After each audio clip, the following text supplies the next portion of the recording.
Hallelujah. আজকে রবিবারের যে প্রচার, আজকের এই প্রচারকে আমি আপনার কাছে তুলে ধরতে চাই, কারণ আপনার জন্য একটা সুখবর আছে। আপনি শুধু শরীরে সুস্থ হওয়ার জন্য চিন্তা করেন, কিন্তু ঈশ্বর আপনাকে ঐশ্বরিক সুস্থতা দিতে চায়। আজকে শিরোনাম হচ্ছে কিভাবে আমরা ঐশ্বরিক সুস্থতাকে পাবো। তাই ঐশ্বরিক সুস্থতা পাওয়ার জন্য আপনাকে এটা বিশেষ করে জানতে হবে ঈশ্বরের বাক্য আপনাকে কিভাবে পরিচর্যা করে, কিভাবে আমরা ঈশ্বরের মাধ্যমে দেওয়া তার সুস্থতাকে পাবো। যদি আমরা দেখি প্রথম করিন্থীয় তার 12 অধ্যায় 4 থেকে 6 পদ, সেখানে বলছে অনুগ্রহ দান নানা প্রকার কিন্তু আত্মা এক। অনুগ্রহ দান নানা প্রকার কিন্তু আত্মা এক, এবং পরিচর্যা নানা প্রকার কিন্তু প্রভু এক, এবং ক্রিয়াসাধক গুণ নানা প্রকার কিন্তু ঈশ্বর এক। তিনি সকলেতে সকল ক্রিয়া সাধন কর্তা। তো জেনে রাখবেন, অনুগ্রহ এবং আত্মা, পরিচর্যা এবং ক্রিয়া সাধক কিংবা ঈশ্বরীয় বিষয়, এই সকল ক্রিয়া সাধন করা সহজ ব্যাপার, কারণ এই গুণের অধিকার আমাদের ছিল না, কিন্তু এই সমস্ত অধিকার আমরা পবিত্র আত্মার পাওয়ার মাধ্যম দিয়ে পেয়েছি। পবিত্র আত্মা আমাদেরকে এমন কানেকশন করে দিয়েছে যেখান থেকে আমরা কিন্তু ঐশ্বরিক সুস্থতাকে সহজেই পেতে পারি। এই পবিত্র আত্মার পরিচর্যাকে, এই পবিত্র আত্মাকে আমরা রিসিভ তো করি, কিন্তু সেটাকে আমরা শুধুমাত্র আমাদের প্রার্থনাতে ইউজ করি, আমরা মণ্ডলীতে ইউজ করি, আমরা যেখানে সহভাগিতা করি সেখানে ইউজ করি, কিন্তু আপনি কি আপনার ব্যক্তিগত জীবনে পবিত্র আত্মার শক্তিকে, আহ্বানকে বা তার পরিচর্যাকে, তার দানগুলোকে ব্যবহার করেছেন? আপনি করেননি বলে আজ আপনি কিন্তু সেই অস্ত্রগুলোকে জানেন না কিভাবে ইউজ করতে হয়। তাই আজকে আমি 3টে বিষয় আপনাকে দেখাবো, 3টি পয়েন্ট যা আপনার লাইফের সুস্থতা, হিলিংকে আরো মজবুত করবে। স্পিরিচুয়াল এবং শারীরিক দুটো দিক দিয়ে আপনি আরো মজবুত হবেন, যার জন্য আজকের আমি 3টে পয়েন্ট দেখাবো। প্রথম পয়েন্ট হচ্ছে, আমরা দেখে নিই 3টে পয়েন্ট। প্রথমে আমি বলে দিই, তার পবিত্র বাক্য এবং ব্যক্তিগত বিশ্বাসের মাধ্যমে প্রার্থনা, প্রশংসা, ঘোষণা এবং কর্মের মাধ্যমে মুক্তি পায়। এটা। দ্বিতীয় পয়েন্ট হচ্ছে, তার অভ্যন্তরীণ আত্মাকে দ্রুত করার মাধ্যমে। 3 নম্বর পয়েন্ট, যেটা লাস্ট পয়েন্ট, সেটা হলো আপনার মধ্যে তাহার জীবনের শক্তির মাধ্যমে, আপনার মধ্যে তার শক্তির মাধ্যমে। এই 3টে পয়েন্ট দ্বারা আমি আজকের এই বাক্যকে তুলে ধরতে চাই, এবং আমি বিশ্বাস করি আজকের এই বাক্য আপনার জীবনকে আশীর্বাদ করতে চলেছে। আসি আমরা প্রার্থনা যাই। পবিত্র পিতা, আমি প্রার্থনা করি প্রভু, আজকের এই হিলিং এর যে বাক্য, শারীরিক এবং আধ্যাত্মিক দুদিক দিয়ে আমাদের যে সুস্থতার প্রয়োজন, পবিত্র আত্মার গুরুত্বপূর্ণ কতটা আমরা জানি পিতা। তাই তো তুমি বলেছো, আমি তোমাদের অনাথ রেখে যেমন আমি তোমাদের সহায়ক আত্মা দেবো, যেই আত্মা আমাদেরকে পরিচর্যা করবে। তাই পিতা প্রার্থনা করি প্রভু, তোমার নানা দান, নানা গুণ, সেই সমস্ত যেন আমরা রিসিভ করতে পারি, এবং তোমার সঠিক বাক্য দ্বারা নিজেদের ভিতকে পরিচর্যা করতে পারি, এবং সেই ভিতের মাধ্যমে আমরা যেন তোমার অনুগ্রহ, আশীর্বাদ এবং তোমার হিলিংকে গ্রহণ করতে পারি। আজকে এই বাক্যকে তুমি পরিচর্যা করো, যতজন শুনছে প্রত্যেকের হৃদয়কে স্পর্শ করো প্রভু, শোনার কান দাও, বোঝার বুদ্ধি দাও, এবং হৃদয়কে উত্তম ভূমিতে পরিণত করো, যাতে এই বীজ ফলন দেয়। যিশু নামে চাই, আমেন।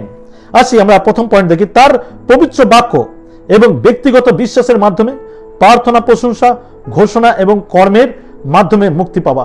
পবিত্র বাক্য আমাদেরকে আসলে ঐশ্বরিক পরিকল্পনাগুলোকে দেখায়, যা শয়তান ভয় পায়।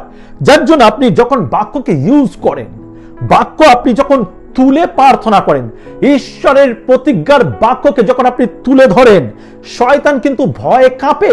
আর যার জন্য আপনার মুখের সেই দাবি, আপনার সেই মুখের ঘোষণা শয়তান ভয় পায়। যার জন্য আপনাকে ঈশ্বরের বাক্যকে প্রতিনিয়ত পড়া উচিত, এবং সেই বাক্য অনুসারে নিজের স্পিরিচুয়াল লাইফকে গড়ে তোলা উচিত। এবং যখন আপনি ঈশ্বরের বাক্যকে জানেন, তখন আপনার বিশ্বাস বৃদ্ধি পায়, এবং আপনি আরো বেশি প্রার্থনায় নিজেকে নিবিষ্ট করেন, এবং সেই সমস্ত দাবি আপনি মুখে বিশ্বাস সহকারে ঘোষণা করেন, এবং সেই ঘোষণার মাধ্যমে আপনার মুক্তি নেমে আসে। হালেলুয়া। যদি দেখি গীতসংহিতা তার 107 অধ্যায় আর 20 থেকে 21 পদ বলছে, তিনি আপন বাক্য পাঠাইয়া তাহাদিকে সুস্থ করিলেন। তিনি আপন বাক্য পাঠাইয়া তাদেরকে সুস্থ করিলেন। আর আমরা মণ্ডলীতে গিয়ে চার্চে পাস্টরের হাত দিয়ে প্রার্থনা নেবা, কোন স্পেশাল ব্যক্তি প্রার্থনা দেবে, কেউ আমার জন্য ফাস্টিং প্রেয়ার করবে, কেউ আমার জন্য প্রেয়ার টিম প্রার্থনা করবে, আর আমি বসে বসে শুধু ভয় পাবো। আমার বিশ্বাসের দিকে আমি দৃষ্টিপাত করব না, আমি বাক্যের প্রতি দৃষ্টিপাত করব না, আমি আমার প্রেয়ারের দিকে দৃষ্টিপাত করব না, কেউ আমার জন্য করবে। এটা বাক্য বলে না। বাক্য বলে তিনি আপন বাক্য পাঠাইয়া তাহাদিকে সুস্থ করিলেন। বাক্যের পাওয়ারকে বুঝুন। বাক্য হলো এমন প্রতিজ্ঞা যেটা আপনার জন্য প্রতিজ্ঞা করা হয়েছে, যেই প্রতিজ্ঞা কখনো শেষ হবে না, যেই প্রতিজ্ঞা কখনো মিথ্যা হতে পারে না, সেই প্রতিজ্ঞা আপনার সঙ্গে রয়েছে। আর যখন আপনি সেই বাক্য প্রতিজ্ঞা তুলে প্রার্থনা করেন, আর ঈশ্বর সেই প্রার্থনায় সেই সিলমোহর করে, তারপরে বলছে তাদের ক্ষত হইতে তাহাদিকে রক্ষা করেন।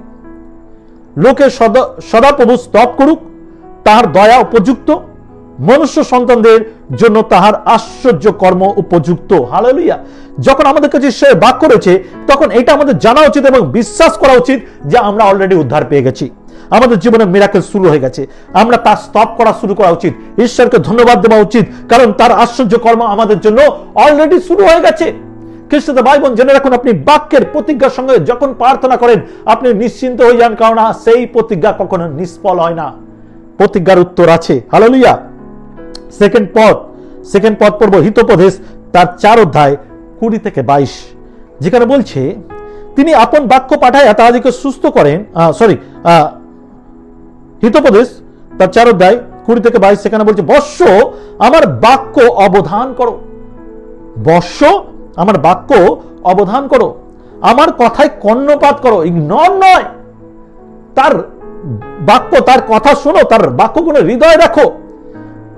আমরা বাক্যের সময় অনেক রকম কাজ পড়ে যায়। দেখবেন ভালো ভালো লিডাররা খুব ব্যস্ত হয়ে যায় চার্চে, খুব ভালো লিডার, তারা চার্চে ব্যস্ত হয়ে যায়, এবং তার প্রতিফল তার স্পিরিচুয়াল লাইফে, তার মিনিস্ট্রি ক্ষেত্রে, তার কার্যক্ষেত্রে দেখবেন ফল ধরা বন্ধ হয়ে গেছে। কারণ বাক্য আমাদেরকে সতেজ করে। বাক্য এমন একটা বিষয়, আমরা সেই ঝর্ণার দ্বারা লাগানো গাছের মতন হয়ে যায়, যেখানে বাক্যের ঝর্ণা সেই ছিটা পড়তে থাকে, আর আমরা তরতাজা এবং ফলদায়ক গাছে উঠি। কিন্তু বাক্যের ছিটা না থাকলে, জীবন্ত বাক্য যে আমাদেরকে জীবন দেয়, সেই বাক্য যদি না থাকে, তাহলে আমরা কোনো মতেই ঈশ্বরের রাজ্যে বৃদ্ধি পায় না। তাই বলছে বৎস আমার বাক্য অবধান করো, আমার কথায় কর্ণপাত করো, তা তোমার দৃষ্টির বহির্ভূত না হোক, তোমার হৃদয়ের মধ্যে তা রাখো, কেননা যাহারা তা পায় তাহাদের পক্ষে তা জীবন, তাহা তাহাদের সর্বাঙ্গের স্বাস্থ্য স্বরূপ। যাহারা তা পায় তা তাদের জীবন এবং সর্বাঙ্গের স্বাস্থ্য স্বরূপ। জেনে রাখবেন, বাক্য আপনাকে মুক্তি দেয়, বাক্য আপনাকে শান্তি দেয়, বাক্য আপনাকে উদ্ধার করে। সেই বাক্য, প্রতিজ্ঞার বাক্য বাইবেলে রয়েছে, যেগুলো আপনার আর আমার দ্বিধার খড়গ, যেগুলো আমরা ব্যবহার করতে পারি, কিন্তু আমরা সেটা ব্যবহার করি না। এটা আমাদের জন্য প্রয়োজন, আমরা সেটা ব্যবহার করি না। 2 নম্বর পয়েন্ট, তার অভ্যন্তরীণ আত্মাকে দ্রুত করার মাধ্যমে, তার অভ্যন্তরীণ আত্মাকে দ্রুত করার মাধ্যমে। এই যে অন্তরের আত্মাকে কিভাবে দ্রুত বৃদ্ধি করা যায়, কিভাবে তার মধ্যে আরো গড়ে উঠে যায়, তার জন্য আমাদেরকে চিন্তা করা উচিত এবং নিজের আত্মার জন্য চিন্তা করা উচিত। কেননা যিনি আমাদেরকে পরিত্রাণ দিয়েছে, যার মাধ্যমে আমরা পরিত্রাণ পেয়েছি, তিনি মৃত্যুকে জয় করেছেন। তাই আমাদের আত্মা মৃত হতে পারে না। রোমিও তার 8 অধ্যায় 11 পদ, রোমিও 8 অধ্যায় 11 পদ, সেখানে বলছে আর তিনি মৃতগণের মধ্য হইতে যিশুকে উঠাইলেন। সেই ঈশ্বর যিনি মৃত্যুকে জয় করার ক্ষমতা দেয়। তারপরে বলছে তাহার আত্মা যদি তোমাদিগতে বাস করেন, তবে যিনি মৃতগণের মধ্য হইতে খ্রিস্টকে উঠাইলেন, তিনি তোমাদের অন্তরেও বাসকারী আপন আত্মা দ্বারা তোমাদের মর্ত দেহকেও জীবিত করিবেন। আমেন। জেনে রাখি, আমাদের এই পবিত্র আত্মা কতটা গুরুত্বপূর্ণ। পবিত্র আত্মা এমন একটা বিষয়, যিনি আমাদের জন্য চিন্তা করেছেন। তিনি বলছে তোমাদের উপরে সহায়ক আত্মা আসা প্রয়োজন আছে। আত্মা এবং জল দ্বারা ব্যাপটিজম না হলে কেউ স্বর্গের রাজ্যে প্রবেশ করতে পারে না। তাই পবিত্র আত্মা আমাদের দেবার কারণ বা উদ্দেশ্য হচ্ছে যে তিনি বলছে আমি তোমাদেরকে অনাথ ছাড়তে চাই না। আমাদের যে মৃত আত্মা, আমাদের আত্মা যে মরে গেছে, পাপ বা মানুষের প্রতি নানা রকম দুর্ব্যবহার আজ আমাদেরকে, এই জগৎকে কোন রকম রিয়েলাইজ করায় না অন্যায় বলে, মানুষ তাতে এনজয় করে। রাস্তায় দেখবেন কেউ যদি কাউকে মারে, মানুষ ভিড় করে দাঁড়িয়ে দেখে এবং এনজয় করে। কোনো অন্যায় হতে দেখলে এনজয় করে, কারণ আত্মা মরে গেছে। সেই আত্মার জন্য ঈশ্বরের আত্মা আপনার কাছে রয়েছে, যে আত্মা আপনাকে স্পেশালি ভাবে দেওয়া রয়েছে, আপনার ব্যক্তিগতভাবে দেওয়া রয়েছে। সেই আত্মা আপনাকে জীবিত করতে চায়, আপনার মৃত আত্মাকে জীবিত করতে চায় এবং শেষ দিনেও তিনি জীবিত করতে চায়। হালেলুয়া। তাই এই আত্মা আমাদের প্রয়োজন। এই জগতে আপনাকে ধার্মিক হতে গেলে এই আত্মার পরিচর্যার প্রয়োজন। এই আত্মাকে লিড করতে দিন, এই আত্মাকে অ্যাকসেপ্ট করুন, এই আত্মার দ্বারা পরিচর্যা হন, কারণ জীবিত হতে গেলে আপনার এই আত্মার প্রয়োজন আছে। 1 করিন্থিয়ান্স 1 করিন্থীয় 6:13-14 সেখানে বলছে, খাদ্য উদারের নিমিত্ত এবং উদার খাদ্যের নিমিত্ত, কিন্তু ঈশ্বর উভয় লোভ করিবেন। ঈশ্বর উভয় লোভ করিবে, দেহ ব্যভিচারের নিমিত্ত নয়, কিন্তু প্রভুর নিমিত্ত এবং প্রভুর দেহের নিমিত্ত। আর ঈশ্বর আপন পরাক্রমের দ্বারা প্রভুকে উঠাইয়াছেন, আমাদেরকেও উঠাইবেন। জেনে রাখি, এই শরীর ঈশ্বরের মন্দির। এই শরীর, আমরা শুধু খাওয়া পড়া নিয়ে ব্যস্ত থাকতে পারি না। খাওয়া পড়া আমাদেরকে জীবন দিতে পারে না। এখন যারা ডক্টরের কাছে যায় তারা বলে, ডক্টর বলে খাওয়া কমাও। আমরা মনে করি শুধু খাওয়া বাড়ালেই আমরা জীবিত থাকবো। এখন ডক্টর বলে যদি বাঁচতে চাও খাওয়া কমাও, বাঁচতে যদি চাও খাওয়া বন্ধ করে দাও, ফাস্টিং করতে শুরু করো। এই খাদ্য আপনাকে জীবন দিতে পারে না। খাদ্য উদরের জন্য, মানে পেটের জন্য, আর খাদ্য শরীরের জন্য, এবং খাদ্যের জন্য শরীর, শরীরের জন্য খাদ্য, যা মনে করেন। কিন্তু ঈশ্বর উভয় লোভ করিবে। ঈশ্বর সবকিছু শেষ করবে, সব শেষ করবে। দেহ ব্যভিচারের নিমিত্তের জন্য নয়, এই শরীর ব্যভিচারের জন্য নয়, পাপের জন্য নয়। শরীর হচ্ছে ঈশ্বরের মন্দির। আর বাইবেল বলছে যে তিনি ওই মৃত্তিকার, ইট পাথরের মন্দিরে থাকে না। তিনি আমার আর আপনার শরীর তার মন্দির, এই দেহ তার মন্দির। এটা ব্যভিচারের কেন্দ্র নয়, এটা ব্যভিচারের জন্য নয়। ঈশ্বর আমাদেরকে পবিত্রকৃত করেছে তার পবিত্র আত্মা দ্বারা। আমরা তার আত্মা দ্বারা পরিচালিত হয়ে যখন পবিত্রকৃত হই, ব্যভিচার থেকে ফিরি, মন্দতা থেকে ফিরি, কিন্তু প্রভুর নিমিত্ত এবং প্রভুর দেহের নিমিত্ত করি।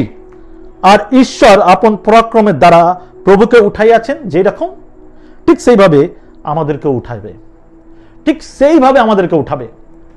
আমরা তার পবিত্র ব্যক্তি হয়ে উঠব। আমেন। আমরা তার পবিত্র ব্যক্তি হয়ে উঠব। খ্রিস্টতে ভাই বোন, আপনি এটাকে সিরিয়াসলি বোঝার চেষ্টা করুন। আপনি শুধু শারীরিক শরীর, মানসিক শরীর নিয়ে ব্যস্ত, আপনার আধ্যাত্মিক বিষয়টাকে বুঝুন। আপনি আধ্যাত্মিকভাবে নিজেকে পরিবর্তন করুন। মানুষ উপরটাকে চেঞ্জ করতে ভালো পারে। দেখবেন যারা স্নান করে না, তারা চটপট কাপড় চেঞ্জ করে নেয়, চুলে একটু জল দিয়ে দেয়, জল দিয়ে ছেনে নেয়, আর ছানার পর তারা গায়ে সেন্ট মেখে নেয়। সবাই ভাবে ফ্রেশ, কিন্তু কতদিন স্নান করেনি জানে না। ঠান্ডাকালে অনেকেই স্নান করে না, কিন্তু যারা স্নান করে তারা স্নান করে, তাদের কাপড় চেঞ্জের প্রয়োজন নেই। আত্মার স্নানের প্রয়োজন আছে, পবিত্র আত্মার মাধ্যমে ধোয়ার প্রয়োজন আছে। পবিত্র আত্মা আপনার সূচিকর আত্মা, যে আপনাকে পবিত্রকৃত করে। তাই আপনাকে পবিত্রকৃত মানে পুরনো বিষয় ত্যাগ করার সময়, একজন পরিত্রাণ পাওয়া মানে পুরাতন বিষয়কে ত্যাগ করা, সেই জায়গা ফিরে যাওয়া নয়। তার যদি সেই জায়গায় ফিরে যায়, তার পরিত্রাণ শেষ। সে যদি আবার সেই মানসিক চিন্তা করে, আবার সেই রাগ, হিংসা, পজিশন বা নিজের আমিত্বকে ফিরিয়ে আনে, ব্যভিচার, লোভ কামনা সময় ফিরে যায়, সে কখনো পরিত্রাণকে ধরে রাখতে পারে না। পরিত্রাণ তার শেষ হয়েছে, মুক্তি তার শেষ হয়েছে, সেই পবিত্র আত্মা তার মধ্যে আর নেই। তাকে পবিত্রতার স্নানের প্রয়োজন, আত্মার ব্যাপটিজমের প্রয়োজন, ফিরে আসার প্রয়োজন। নম্র ব্যক্তি ঈশ্বরের দ্বারা পরিচালিত হয়। বাইবেল সোজা কথা বলছে, নত হও, তোমাকে উন্নত করা যাবে। আজ আমাদেরকে ঈশ্বরের কাছে নত করার প্রয়োজন, জগতের কাছে নয়। জগৎ যেরকম চলছে সেই মতো নয়। আজকে আমাদের ঈশ্বরের মাধ্যমে চলা উচিত। হালেলুয়া। 3 নম্বর পয়েন্ট, আপনার মধ্যে তার জীবনের শক্তির মাধ্যমে, আপনার মধ্যে তার জীবনের, পবিত্র আত্মার জীবনের শক্তির মাধ্যমে। আমাদের মধ্যে পবিত্র আত্মার জীবনের শক্তি রয়েছে, আমরা সেটাকে রিসিভ করি, কিন্তু তাকে কোনো কাজ করতে দিই না। আমরা তাকে ইগনোর করি। আমরা বলি, পবিত্র আত্মা চুপ করো, মুখ বন্ধ করো, তোমার কথা শুনলে চলা যাবে না এই জগতে, তুমি জগতের বিপরীত, তুমি জগতের সঙ্গে চলতে পারো না। আজকালকার কালচারের সঙ্গে চলতে হবে, কিন্তু পবিত্র আত্মা তিনি জগতের কালচার নয়, স্বর্গীয় কালচারে আমাদেরকে পরিচর্যা করতে চায়। স্বর্গীয় কালচার, যেটা পবিত্র এবং সূচিকর, যার জন্য আমরা পবিত্রতাকে শুনতে চাই না। আমাদের মধ্যে তার জীবনের শক্তির মাধ্যমে, মানে পবিত্রতার মাধ্যমে আমাদেরকে চলা উচিত। যদি দেখি আমরা যোহন 1:4-5, যোহন 1:তার 4 আর 5 পদ বলছে, তাহার মধ্যে জীবন ছিল এবং সেই জীবন মনুষ্যগণের জ্যোতি ছিল, আর সেই জ্যোতি অন্ধকারের মধ্যে দীপ্তি দিতেছে, আর অন্ধকার তাহা গ্রহণ করিল না। খ্রিস্ট আমাদের জ্যোতি হিসাবে এসছে, আমরা তাকে গ্রহণ করিনি। এখন মানুষ খ্রিস্টকে পোশাক হিসাবে পরে, কেউ কেউ তো ট্যাটু করে, ক্রস, কেউ বড় ক্রস ঝুলিয়ে ঘোরা বেলায়। এইগুলো আমাদের আইডেন্টিটি দেয় না যে আমরা ধার্মিক। ধার্মিকতা আপনার ভেতর, যে জ্যোতি খ্রিস্ট দিয়েছে সেই জ্যোতি কি আপনার মধ্যে রয়েছে, সেই জ্যোতি কি আপনার মধ্যে কাজ করছে। আপনি কি অন্ধকার থেকে বের হয়ে আসতে পেরেছেন? আপনাকে কি অন্ধকার গ্রাস করেনি? না, অন্ধকারের গ্রাস আপনার উপরে কর্তৃত্ব করতে পারে না। এই অন্ধকারের জগৎ আপনার উপরে কর্তৃত্ব করতে পারে না। আগে নিজেকে চেঞ্জ করুন। ঈশ্বরকে দোষারোপ করা খুব সহজ। মানুষ এখন ঈশ্বরকে দোষারোপ করতে শুরু করে দিয়েছে।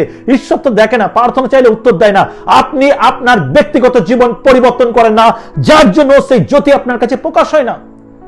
আপনার কাছে সেই জ্যোতি প্রকাশ হয় না। আপনার পরিবর্তনের ইচ্ছা নেই। আপনি দু নৌকায় পা দিয়ে চলতে চান, জগৎকে সন্তুষ্ট করতে চান, ঈশ্বরকেও সন্তুষ্ট করতে চান।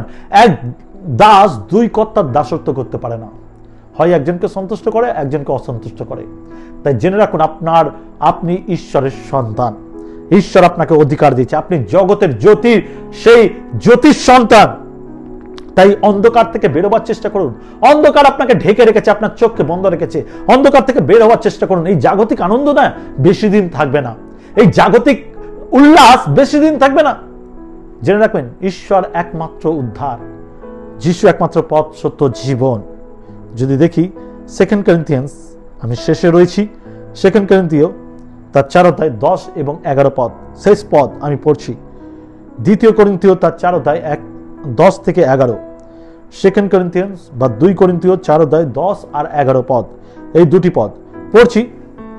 আমরা সর্বদা এই দেহে যিশুর মৃত্যু বহন করিয়া বেড়াইতেছি। যারা আমরা বিশ্বাসী, যারা যিশুর মাধ্যমে উদ্ধার পেয়েছি, তারা জেনে রাখি আমরা সর্বদা এই দেহে যিশুর মৃত্যু বহন করিয়া বেড়াইতেছি, যেন যিশুর জীবন আমাদের দেহে প্রকাশ পায়। যিশুর জীবন আমাদের জীবনে, আমাদের দেহে প্রকাশ পায়, কেননা আমরা জীবিত হইয়া যিশুর জন্য সর্বদাই মৃত্যুর মুখে সমর্পিত হইতেছি, যেন আমাদের মৃত্যুর মর্ত মাংসের জীবনও প্রকাশ পায়, যেন আমাদের মর্ত মাংসের যিশুর জীবন প্রকাশ পায়। যিশুর জীবন প্রকাশ পায়। খ্রিস্টতে ভাই বোন, আজকে যদি দেখি আমাদের যে উদ্ধার, আমাদের যে পাপ, আগে পাপটা দেখায়, আমাদের যে পাপ, সেই পাপ অনুসারে আমরা বাঁচতে পারি না। সেই পাপ অনুসারে আমরা বিনাশ হয়ে যাবার কথা, কারণ পাপের বেতন মৃত্যু। আমরা যে পাপ করেছি, যে পাপের জীবনযাপন করেছি, তাতে মৃত্যু হওয়ার উচিত। কিন্তু প্রভু যীশু খ্রিস্টতে অনন্ত জীবন, প্রভু যীশু খ্রিস্টতে অনন্ত জীবন। সেই জীবন প্রভু যিশুর মাধ্যমে, সেই জীবনকে যখন গ্রহণ করেছি, আজ আমাদের দেহতে, আমাদের শরীরে আমরা কি যিশুকে বহন করছি? আমরা কি তার জীবন বহন করছি? তার চরিত্র, তার আচার ব্যবহার, তার কথাবার্তা বহন করছি? আজকে যারা বহন করছে তাদের নাম যদি শোনেন, আপনি তাদের কর্ম দ্বারা চিনতে পারবেন যে তারা বহন করেছে। মাদার টেরেসা, বিখ্যাত মাদার টেরেসা, সবাই তাকে শ্রদ্ধা করে, মা বলে সম্মান দেয়। তার কর্ম প্রমাণ করে যে তিনি তার শরীরে যিশুর দেহকে বহন করেছে। তার কর্ম প্রকাশ করে তিনি যিশুকে পরিচয় করিয়েছে। তিনি নিজেকে নয়, তার দেহ জীবন্ত ঈশ্বরের মণ্ডলী হয়েছে। ঠিক সেইভাবে অনেক ঈশ্বরের দাস দাসী আছে, যাদের শরীর ঈশ্বরকে রিপ্রেজেন্ট করে, ঈশ্বরীয় রাজ্যকে রিপ্রেজেন্ট করে, ঈশ্বরের রাজ্যকে দেখায়। আপনি আর আমি ধার্মিক বলি, কিন্তু আমাদের মধ্যে দেখি ঈশ্বরের রাজ্য প্রকাশ পায়। আমরা শুধু চাহিদার জীবন যাপন করি। ঈশ্বর এটা দিল না, ঈশ্বর ওইটা দিল না, পজিশন পেলাম না, স্থান পেলাম না। আপনার জীবনের স্যাক্রিফাইস কি আপনি করেছেন? আপনি কি আপনার জীবন ঈশ্বরের জন্য উৎসর্গ করেছেন? কখনো পারলে মাদার টেরেসার জীবনীটা পড়ে দেখবেন। কখনো পারলে মাদার টেরেসার কোনো মুভি দেখবেন। আমি কিছুদিন আগে দেখছিলাম মাদার টেরেসার একটা কার্টুনের স্টোরি।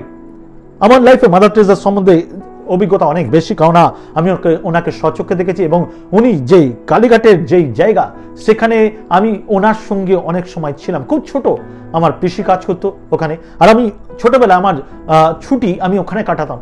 আমি দেখেছি ওনাকে, ওনার স্যাক্রিফাইস জীবন, যেই ঘা দেখে, যে ক্ষত দেখে, যেই পচে যাওয়া গলে যাওয়া ঘা লোকের দেখে মানুষ ঘৃণায় গন্ধে সরে গেছিল, মাদার টেরেসা নিজে হাত দিয়ে পরিষ্কার করেছিল। এবং তার একটা কথা আমার সর্বদা মনে আছে, তিনি বলতেন যে যখন কোনো মানুষকে সেবা করা হয় তখন যিশুকে সেবা করা হয়।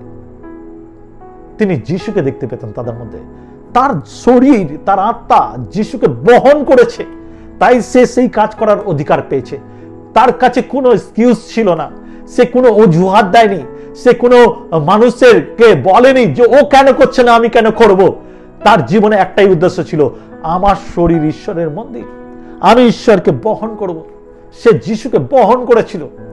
খ্রিস্টান ভাই বোন, আজকে শুধু নিজের স্বার্থের বিষয় চিন্তা করা বন্ধ করুন, নিজের পাওয়া চাওয়াটাকে বন্ধ করুন।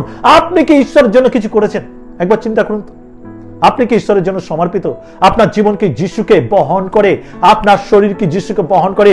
আপনার শরীর দ্বারা কি যিশুকে প্রকাশ করে? আপনি একবার চিন্তা করে দেখুন তো।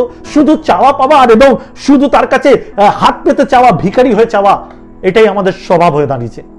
স্বভাব পরিবর্তন করুন, কারণ আপনি আর আমি তার সন্তান হিসাবে রাজার সন্তান, ভিখারি নয়। আপনার চাওয়া পাওয়ার স্বভাব আপনাকে ভিখারি প্রমাণ করে, কিন্তু আপনার রাজত্বর সন্তান যদি হতেন, ঈশ্বরীয় রাজত্বের সন্তান যদি হতেন, আপনার মধ্যে রাজত্ব করত ঈশ্বর। আজ নিজের ভেতরে যিশুকে স্থান দিন, আজকে নিজের ভেতরে ঈশ্বরকে স্থান দিন। আপনার শরীর মরে গেলেও শেষ হয়ে যাবে, আত্মা শেষ হবে না। সেই আত্মার বিষয়ে চিন্তা করুন। আজকের হিলিং নিয়ে আমরা প্রচার করছি, কিন্তু হিলিং আমার মনে হয়, আজকের বাক্য আমি সেইভাবে প্রিপেয়ার করছি, হিলিং আপনার আর আমার আত্মাই হওয়া উচিত, সুস্থতা আত্মাই হওয়া উচিত। আত্মা মৃত্যু হয়ে যাচ্ছে, আত্মা পাষাণ হয়ে গেছে। আপনার আর আমার আত্মাকে পরিবর্তন হবার প্রয়োজন আছে। ঈশ্বরকে বহন করুন। পরিত্রাণ আপনাকে প্রমাণ করায় আপনি তার আত্মাকে বহন করছেন। তাই খ্রিস্টদের ভাই বোন, আপনার হৃদয় সেই চিন্তাধারাকে বদলান, কারণ আপনি পরিত্রাণ প্রাপ্ত। মুখোশধারী পরিত্রাণ প্রাপ্ত হবেন না, হৃদয় থেকে, ভেতর থেকে পরিত্রাণ প্রাপ্ত হন। দেখবেন আপনার নম্রতা, আপনার ঈশ্বরের বাক্যকে বহন করা আপনার জীবনে পরিত্রাণ নিয়ে আসবে। আমেন। আসি প্রার্থনা যায়। পবিত্র পিতা, আমি প্রার্থনা করি আজকে যতজন বাক্যকে শুনলো, তোমার অভিষেককে দাও এবং মন পরিবর্তনের ক্ষমতাকে দাও, যেন আমরাও তোমার দেহকে বহন করতে পারি। যিশু নামে চাই, আমেন আমেন। আমি বিশ্বাস করি আজকের বাক্য আপনাদেরকে সতেজ করবে।